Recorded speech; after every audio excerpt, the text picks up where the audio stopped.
Okay, so I just got a message from Goji Center asking if I wanted to be used as an example to fight a monkey or a gorilla for that like meme 100 men versus a gorilla. Couldn't be more possibly excited for this. I've been seeing this meme all over the freaking internet. A lot of people disagree with each other, but I firmly believe 100 of me could kill a gorilla for sure. It'd be sad in this situation. It's like an all-out killer be killed type thing. There's no room for feelings. I feel like at most we'd lose maybe 20, maybe 30 guys, but that gorilla's going down. Probably wouldn't even take 100.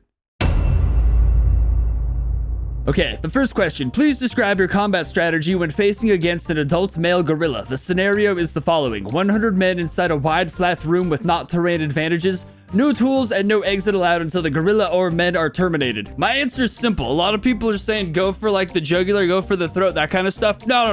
My strategy's simple. Go elbow deep into its eye socket while the other men distract it. I feel like eyeballs are not only just the window to the soul, but also to the brain. You know what I mean? My weight, I'm 200 pounds. I'm about like 205, 198. I fluctuate. My age, however, I am in my 30s. So it's like, oof. A lot of people start to disintegrate in those years. But honestly, I feel stronger than I've ever been. Please describe how much combat experience you have, anything relevant to past encounters with other combatants. For this, I put boxing and mosh pits because I boxed for years. I actually punched really freaking hard, but I feel like mosh pits also comes in handy. I've broken 2 knuckles in mosh pits. I've broken my nose in a mosh pit. You learn a lot in like thrash metal concerts. Have you ever taken any performance enhancing drugs or any disassociatives like ketamine or cyancyclidine or bath salts that improve your fight or exercise performance? Or self-preservation and rational decision making? If so, please describe your experience or what any witness saw when under the influence. It says I've never taken those things, and even if I have, I'm not about to just like, oh yeah, once I was on PCP and fought off 8 police officers, Goji Center. Like, no, that's staying in my locked file if that did happen, which didn't, obviously, because I'm not dead. Do you engage in combat activities often? Please answer from a scale of 1 to 10, 1 being not at all, 10 partaking on a daily basis. Not gonna lie, since COVID, I've gone to so many less concerts, and after breaking my nose the second time in a mosh pit, I've just kind of stopped going to mosh pits a lot because now it has like a little bump on the top. Every time I break it, it's got more of a bump, and it's starting to piss me off a lot. So it's dwindled down greatly. I used to partake at 10. Now I'm at about a 1 or 2. So I'm gonna call it a 5, just in the middle. Please be completely honest. In terms of self-preservation, how would you rate yourself? 1 being completely non-existent, 10 avoiding fights altogether. 1, absolutely. If you honk at me at a red light, I'm gonna get out of my car and probably die. Like I have 0 self-control over that kind of thing. Takes me like 30, 40 seconds to get self-control back. I kind of believe in reincarnation, and I will happily hit the reset button to take us both out if you piss me off a lot, which isn't really hard to do if I'm in traffic. So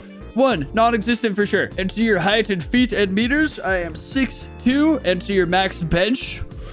I haven't benched in a while, but I'm gonna put 275. I feel like I could go higher, but I never actually do my max bench because you're trusting strangers with your life. And my gym doesn't have those little safety things that go up on both sides of the bar. So if that crap drops, I'm gonna die. But eventually, by the end of this year, 315 for sure. My punch force, I'm not exactly sure. I'm going to have to ask Goji Center about that. They did want me to send like measurements of my fist, like diameter and width and stuff like that to determine such things. So we're gonna see. Okay, for this next one, I gotta send photos, measurements of my face to determine my bite force to see if that helps in the odds. I'm assuming I'm gonna be nibbling on that monkey, I guess, in like pure acts of desperation when you gotta do what you gotta do, you know what I mean? I'm gonna take a few photos of my face right now, and then I'll send them into Goji Center, and hopefully you'll see them in the video, and hopefully I can bite hard enough to really do some damage to that monkey, and hopefully I'm biting like fingers or throats and not its genitals, because that would be awful. Just terrible.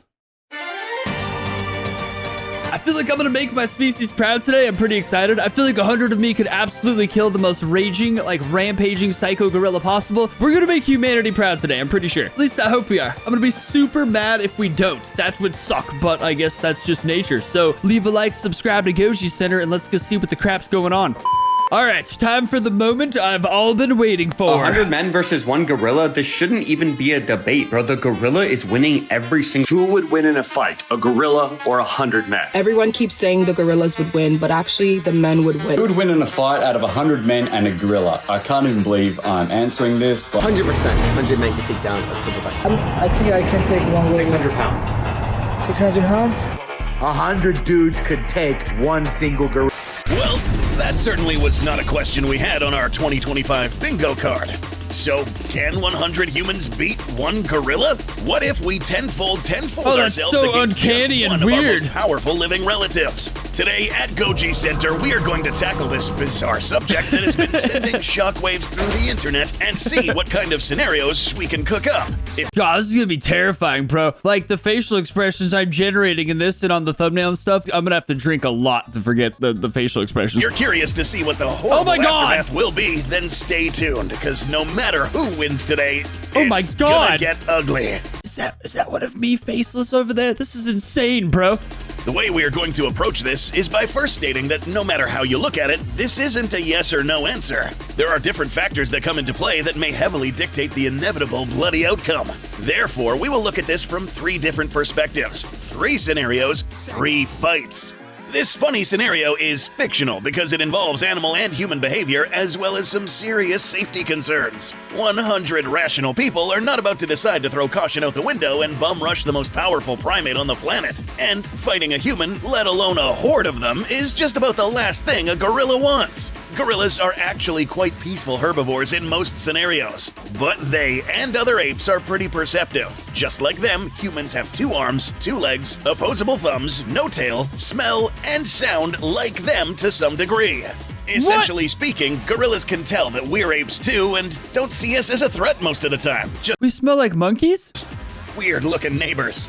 That said, they can get especially violent and are pretty well aware of what weaknesses we have. Sum that knowledge up with strength incomparable to that of a human, and you have a perfect recipe for disaster. To test this scenario out and to make an educated analysis for today's episode, we found a brave volunteer who was willing to be our crash test dummy. Dude, look how buff they made me, though. Holy hell, very flattering. Meet Riot, a YouTuber who kindly accepted our proposal to be cloned 99 times and lead the charge against the gorilla. But who exactly? To make this a more realistic scenario, we're going to use a full-grown male gorilla, given that they are the most sexually dimorphic of all apes, and Riot is a gentleman who wouldn't What do you mean by throw that? hands with a lady. Okay, To juice up all right, our okay, simulations with the required data, let's start with the stats. We'll use one of the largest gorillas ever recorded, since it is going up against a monumental pile of human. This one, recorded in 1938 from the secluded misty mountains of Kivu, with an upright stance of almost 2 meters or 6.2 inches tall, and tipping the scales at about 220 kilos or 490 pounds. Well, here's what's awkward, is I'm also 6'2". This massive ape towered over most people, despite apes having typically short legs for their body size. Other potential records show some wild males of multiple species of gorilla could break 250 to 260 kilograms. That's over a quarter of a ton. Oh my god. Waiting in line for our next scenario is someone who might ring a bell. As for a ridiculous meme, we might as well have a ridiculous amount of audacity. So, humanity's opponent will be one of the most notorious apes in history, whose fame was by no means intentions of his own. One of the most infamous former residents of the Cincinnati Zoo, and named after Rita Marley's song, Harambe. Back That's messed up, bro. I don't want to fight that monkey. for revenge and eager to take it out on the human race. Okay. Standing at 5'10" and weighing 440 pounds, Harambe was, or for this test, is a western lowland gorilla. This species was perhaps destined for eternal memedom, as the scientific name for this species is, and no, we're not making this up, gorilla. At about 17 years old, Harambe would have been at his physical prime. So, what will our gorillas bring into the battle? Well, let's begin by clearing the air here with setting the record straight with the bite. You may have heard the bite force of 1300 psi. This kind of chomping pressure would be greater than the vast majority of even larger land carnivores, like some gigantic brown bears, twice as heavy as the great apes. You know, gorilla sounds less stupid when I realize we're Homo sapiens. Like, we aren't named much better. You know what I mean? Well, this metric is just not quite accurate. That's a huge We'll be monkey. citing a study published by the American Journal of Anthropology, which looked into the anatomy and workings of ape jaws, including humans. So this will come in handy. The study found that the actual biting pressure for a gorilla was substantially smaller, with a total muscle force of 4,000 newtons distributed across the molars at around 527 pounds per square inch. Still more than enough to bite through bamboo like we would carrots. But if this was focused on these enlarged canine things that slide past each other in a self-sharpening motion, the pressure increases to around 1,179 psi. Now, granted, Harambe was an above-average-sized gorilla, so it is possible his chomping numbers were higher than the average studied individuals in the study. But we'll play safe and round up to the flat number of 4,100 newtons, 530 psi at the molars, and 1,200 on the canines. Believe it or not, during a fight to the death, leveraging our own chompers can prove lethal. It is admittedly an unorthodox method of dispatching an enemy, but it is inevitably and very likely that at least one of our clones will resort to deploying the pearly whites in the midst of close quarter combat. Sometimes biting works. For this episode, we asked Riot to provide some specs regarding his own mandibles to get an educated guess on whether or not this bite will make a dent on a gorilla this massive. Other members of the homini, such as Australopithecus, had fairly impressive bite forces despite their small size. Homo sapiens are an example of sacrificed jaw strength to allow the skull to give more room to our own primary weapon, the brain.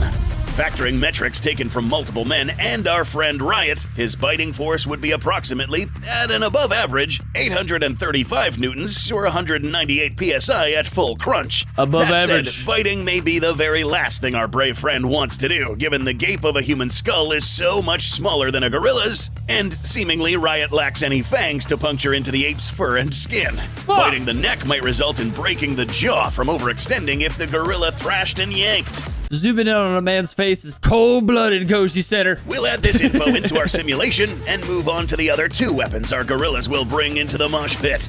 Gorilla strength is something that is widely exaggerated, with some hearsay statements that make it sound like the apes are from Krypton rather than the Congo and heft around 10 times their body weight.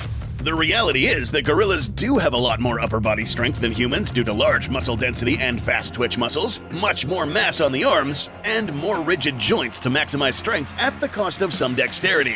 The reason we can't easily lift up stuff many times our body weight is the same reason they cannot throw objects as well and manipulate tools as easily as we can. Gorillas don't throw accurate punches like many people claim on the internet. Rather, they swing their arms like a pair of sledgehammers and tend to aim for blows to the upper body and smacks to the head. Considering that each arm and shoulder accounts for 15% of a gorilla's mass, and being conservative to play it fair, we can estimate an ape like Harambe could bludgeon arm strikes at over 6,000 to 12,000 newtons of force. Yeah, Enough that's crazy. to crack the skull with a well-placed swipe or break many ribs. All this in a matter of a second. Not to mention the ability for the gorilla to wrap its entire hand around our relatively thin arms and legs and yank them off the socket with pretty much low effort. Our good friend Riot, meanwhile, does have some boxing experience under his belt. The average human can throw a swing of about 750 newtons. Technique and strength play a huge factor, with slugging boxers able to produce multiple times that force in repeated tests. Our test subject here was able to produce an impressive 1,000 to 1,300 newtons of striking force. Kicks would also be a valid option as well, as long as whoever winds up that kick doesn't mind risking it all on attack that could severely backfire. Whoa, look at my balls, like the part of my pants that are, never mind. At 2,500 to 3,000 newtons of force with one well-placed kick, model, not me. is this enough to incapacitate a gorilla though? Really, the only near-effective placement for these blows would be on the skull. This maneuver is mostly inflicted on the zygomatic, parietal, and occipital bones, jaw, and neck. On a gorilla, this would land here. With far superior bone density at about 3 times thicker and more dense muscle padding on its face than humans, it's likely that this blow would just piss off the gorilla even more, bringing far more adverse effects. See, my thing is like, one, I wish I could do that, holy crap, right there. But how strong are gorilla kneecaps? Kicking the back of the neck may be lethal, but what if we all just start kicking its legs inward? You know what I mean? Like break, like, I don't know. I feel like there's something there. Lastly, let's talk about a weapon some may not even think about. Mass. Yes, carrying a lot of meat has its benefits. Mix that with a fast-moving speed and you have a lethal weapon of ass destruction. Harambe weighs 200 kilograms, moving at an average speed of around 20 miles per hour. Considering that the front part of the body will be striking the victim, and we're talking about 11,673 newtons of force, 110 to 117 kilopascals. Ribs fracture at 50 to 80 kilopascals, and skulls fracture at around 100. Meaning if you and your buddies happen to be in the way of an enraged gorilla, you would all go down like bowling pins with potentially broken ribs and air knocked out of you. That's Crazy. a few riots Crazy right temporarily there. out of commission in less than a second. Oh. So now that we've got our basic stats, let's begin to draw out our 3 scenarios. Riot. Species, Homo sapiens sapiens. Height, 1.8 meters. Mass, 90 kilograms. Emphasis on the homo. Reach, 0.74 Kidding. meters, or 2 feet 5 inches. Striking force, 1,000 to 3,000 newtons. 2,500 to 3,000 newtons on a kick. Bite force, 198 psi. Harambe. Species, gorilla. Height, Our names aren't that 1.78 different. meters. Mass, 200 kilograms. Reach, 1.2 meters or 4 feet. Striking force, a bash of 6 to 12,000 newtons. Bite force, 530 to 1,200 psi with canines. So, we have the king of the meme apes against our rioting army. From this perspective, it should be a pretty simple answer, right? Well, it gets a little more complicated depending We're gonna on beat the the scenario. crap out of that monkey. Scenario number 1, the gauntlet route. In this one, we take the question as a gauntlet endurance match. Harambe is cornered in a long hallway with the rioting army advancing at him one at a time. Since the gorilla wouldn't initially see the humans as a threat, the first riot clone is tasked to provoke Harambe and strike for... Oh my god. Damn. Hey, guys, are we really shooting this shit? No, seriously, we might get in trouble. Go on with the Oh my god. Talk about a face-off. Yeah, got it. Wait, Oh, but now you just pissed off the rest of us. You know what I mean?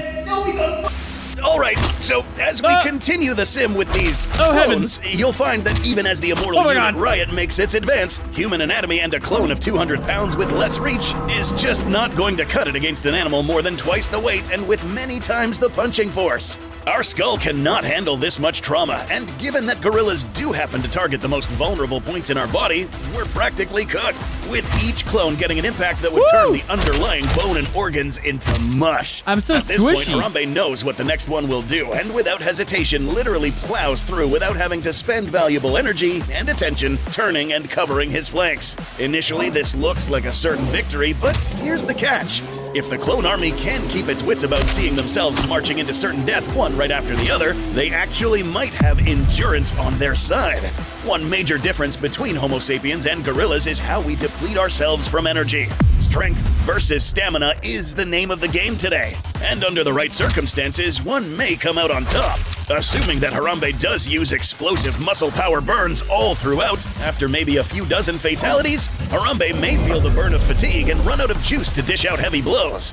From there on, submission holds and strangling would be the next best option. This, however, puts our human subjects in range of, you guessed it, Oh, no. these. Now, it takes a lot less energy to bite down than to use an entire arm. After all, it takes very little bite force from a gorilla to kill a human, whether it's biting through the skull, neck, or severing an artery that would inevitably cause death. Now, it is possible that the gorilla may figure out that tearing up a human doesn't take that much energy. It may begin to dish out less stronger blows and conserve its energy. Now, it's important to note that against this kind of opponent, no amount of combat skill will help you in a situation where you're head-on against a gorilla. Attempting to block these blows is pointless. However, 100 people is 20,000 pounds of people, and despite claims that a gorilla would absolutely dominate in this scenario, at best we would have 100 dead riots and a bone-tired, close to dead from exhaustion Harambe. Or me and all my other riots would just go kiss and leave the monkey alone, probably. The mean gorilla barely wins this round. That is, if it decides to go berserk. But the other two come with a very interesting set of factors.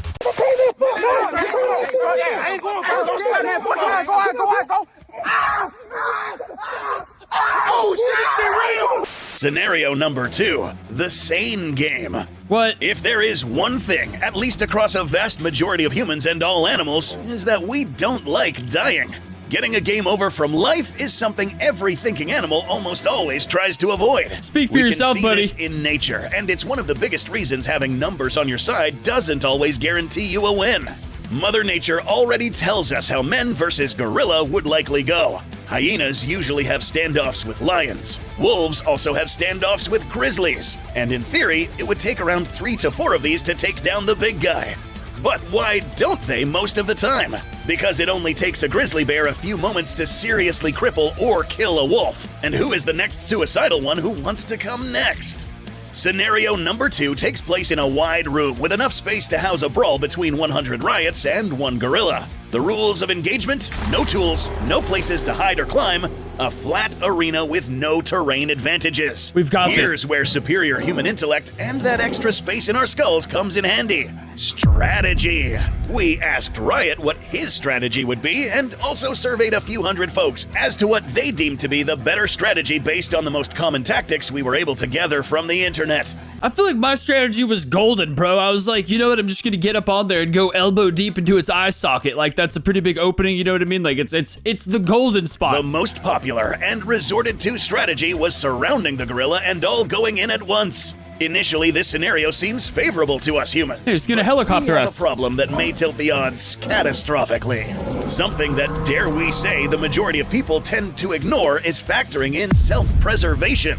That is, the act of tapping out of a situation when things don't look favorable. Here's how this works. The gorilla would obviously not be comfortable seeing that 100 humans are taking position around him, and then they all begin to rush. Any animal in this situation would immediately have alarm bells going off in its brain and activate fight or flight mode. This charge isn't going to register in the gorilla's brain as a giant group hug. So the gorilla here is already prepared to throw hands. And when it throws them, all strategy has also been thrown off the equation. Oh my god. Despite having a set plan to practically dogpile the gorilla, humans will not have the willingness to be the first 12 to actually undergo the 100% chance of getting pummeled into ground meat. In all realism, it will actually look like this. And the gorilla here is already fired up. The preceding sequence of events will be described as an absolute slaughter, with demoralized humans running, trying to avoid being the next one mauled. Now, realistically, in this scenario, a gorilla does not have sufficient stamina to run around and chase every single one. It's likely that after the first 5 down, the people will back off, and in the act, allowing the gorilla to have a breather, regaining its stamina to fend off the next wave of suicidal riots who think their buddy is actually going to follow through with said wave. This confrontation will take hours at this rate. With every man down, the chances of taking out this gorilla and being granted an exit off the arena diminish greatly. You drastically underestimate me, sir. First off, I've lost about 85% of my fights growing up just because I'm stupid, have a big mouth, and have no sense of self-preservation whatsoever. This kind of stuff, watching a fellow riot die, hell no, bro. We're all going in there, balls to the wall. These are all riots. You got it. They're not just a bunch of random people I have to trust. They're like my clones, you know what I'm saying? You mess with one of us, you mess with all of us, goddammit. No. Harambe picking out random people off one by one. We'd be like a freaking horde of zombies to die. But at the end, after many hours, perhaps days, Harambe will come out as the undisputed winner of this battle, with the determining factor here being a loss of morale. Yes, fear is one of those things that spreads. All it takes is one wimp, and then the sentiment multiplies. But let's pretend for a moment that this wasn't a factor, and we found a way to properly motivate the Riot Army to actually fight to the death. Yeah, plus we're clones, for the love of God. Like, you make 1,000 more of me. We could all die here. Ron, where are you on this stance? Listen, the bottom line is this. 100 men, assuming they're all healthy in their 20s, and they are going to be united, understanding that there's going to be collateral damage. Crap, I'm in my 30s. Scenario number 3, absolute insanity. See, he mentions 20s, but I could lift a lot more than I could in my 20s, so I don't know, man. In scenario number 2, the biggest weakness ironically ended up springing up out of our biggest strength. The big problem is that the humans were too sane, too aware of the brutal consequences, and decided not to engage. Not like me at all. For this scenario, we'll fix that by injecting him and his clones with every psychedelic and stimulant drug known to man that can cause violent outbursts and hallucinations. If you want to see me turn into a raging psychopath, just honk at me at a red light, really. Add that to the fact that Riot himself admitted that his self-preservation is practically non-existent based on his previous combat experience. Zero. This will be added into the sim. Now, with effectively an army full of coked up bath salt zombies, we turned the fresh army loose on the big aforementioned 490-pound gorilla. By the way, Goji Center, if you guys ever just want to fly me out, give me friggin' stimulants and bath salts and have me fight an actual gorilla, I'm down. I'm pretty bored. The ape on high alert, and at this point realizing that these humans are not here to take pictures, gallops around looking for an escape, but there is none. At greater range and with many times more powerful swings, the first clone is immediately pulverized, followed by the second, third, fourth, fifth. However, it is at this point where the surrounding sane humans shit their pants. Their pants, however, remain spotless, clean, and the clones fixated on one objective. You drastically overestimate my sphincter durability. Kill ape. Fear is no longer a factor, and the sixth and seventh clone grab the arms. Another wraps around the neck, and the dog pile begins. In this state, humans would likely resort to more unorthodox methods of attack, meaning bites are more frequent, exposed fingers are bitten, and some skulls ripped off the neck. But the piling weight, increasing by hundreds of pounds each second, is too much to bear. According to our model, and taking into account the crushing weight of a select number of 200-pound riots, the gorilla would perish under the weight of around 5 tons of human, smothered without the ability to expand its chest Wow, a cavity big to riot breathe cuddle puddle. properly. But this did not come without a huge cost. Despite the crushing victory, the riots inflicted casualties on themselves too, with around 30 to 45 individuals trampled to death or crushed under the weight of their fellow maniacs. Absolutely peak way to die though, right there. Smothered in a big cuddle puddle of yourselves. So, to finally answer the question, can 100 slightly above average people defeat one gorilla? No. Can 100 suicidal maniacs win? Yes. Going further, we estimate that 100 is not even necessary given these specific circumstances. 30 riots with no self-preservation instinct might do the job. Now we just have to figure out if any of the surviving clones are the original and get Riot back to his channel after the drugs wear off. No. Hopefully. Wow, what a cool concept. Bunch of freaking coked out riots fighting a monkey. What a sweet video. Goji Center's freaking awesome, dude. Like, you get a message from them one day asking if you want to be used as an example to fight a monkey, and it's just like the greatest message ever. I believed from the get-go that it would have been like 100 of us, like 20 of us, 20, 30 to people max mangled before we get that thing down and just start, I don't know, eating it, freaking just eating it alive. We don't even need to kill it. We could just go full on zombie mode. I just figured it would go without the drugs, all of us in it just to win it. Like, no one's freaking deserting or nothing, because we're all me. I could trust fellow me's for the most part. But yeah, everyone just basically tackles it. We lose about 10 to 15, maybe 20, 25 people before I get freaking elbow deep into that eye socket, and then yeah, it's basically over from there. I freaking kind of wanted to see, after this happened, I wanted to see like 100 men versus a grizzly bear. I feel like that'd be very different. I feel like a grizzly bear might actually be able to kill 100 men. I feel like those freaking bear claw swings are gonna be dropping like 5 people each. I don't know. Either way, this video was awesome. I love the way they showed it, like 3 different breakdowns, because that is a pretty cool way to do it. One at a time is definitely a lot more difficult, but I freaking loved watching that monkey rip my faces off. Like, that was sweet, dude. I've never seen me without a face. Changes a man seeing himself without a face. Humbles you a little bit. This was freaking remarkable and just proves why Goji Center is one of the best channels in the whole world, and why you should all absolutely subscribe to them, because they have me fight monkeys, dude. What's better than that? And yes, leave a like, subscribe here too, and I'll see you next time.